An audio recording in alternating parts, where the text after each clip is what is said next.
بسم اللہ الرحمن الرحیم۔ السلام علیکم۔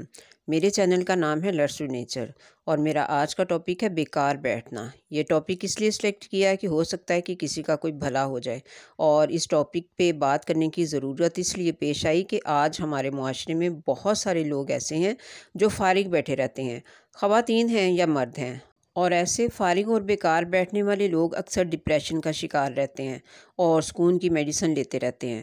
تو یہ بات میں ان لوگوں کے لیے کر رہی ہوں جن کے پاس فرصت کا ٹائم بہت ہی زیادہ ہوتا ہے، اور ایسے لوگوں کو معلوم ہونا چاہیے کہ بیکار بیٹھنا نہایت ہی خطرناک ہے، اس لیے کہ فارغ بیٹھے رہنے والے بندے کے ذہن پہ شیطان قابض ہو جاتا ہے، وہیں پہ اپنا بسیرا کر لیتا ہے اور بندے کو جدھر چاہے موڑتا رہتا ہے، اور بندہ شتر بے مہار کی طرح ادھر ادھر بھٹکتا رہتا ہے۔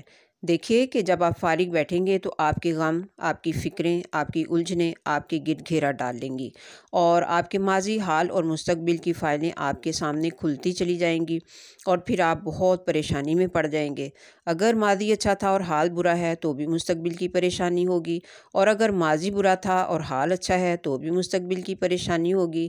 تو یعنی کہ آپ کو اپنا ماضی، حال اور مستقبل پریشان کرتا رہے گا۔ تو بجائے اس کے کہ آپ اپنی فکروں اور اپنی الجھنوں میں گھر کر اپنے آپ کو زندہ در گور کریں، بیکار رہنے کی بجائے کوئی چھوٹے موٹے اچھے کام کرنا شروع کر دیں، اور سکون کے لیے لی جانے والی سلو پائزن سے اپنی جان چھڑا کر سب کچھ اللہ کے حوالے کر دیں۔ یعنی اپنے ماضی، حال اور مستقبل پر ماتم کرنے کی بجائے سب معاملات کو اللہ کی سپرد کر دیں اور اپنے آپ کو مصروف کر لیں، کیونکہ آرام طلبی غفلت کا نام ہے۔ فرصت ایک پیشہ ور چور ہے، آپ کی عقل کو سلب کرتی ہے۔ بیکاری کی مثال بالکل ایسے جیسے کسی پر سلو ٹارچر کیا جائے، جیسا کہ چین کے قید خانوں میں ہوتا تھا کہ قیدی کو ایک نالی کے نیچے کر دیتے تھے کہ جس سے ہر منٹ کے بعد ایک قطرہ گرتا تھا۔ ان قطروں کے انتظار میں ہی قیدی پاگل ہو جاتا تھا۔ تو اس وجہ سے فارغ بیٹھنا بھی ایک سزا ہی ہے جو انسان اپنے آپ کو خود ہی دیتا ہے۔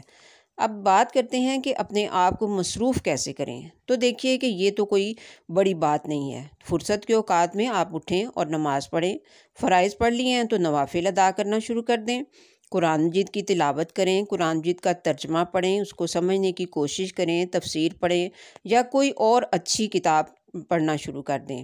مطالعہ جو ہے یہ ایک بہت بڑا دوست ہے۔ کوئی اچھی بات سننے کے لیے کسی میڈیا سے کسی اچھے اسکالر کو سننا شروع کر دیں۔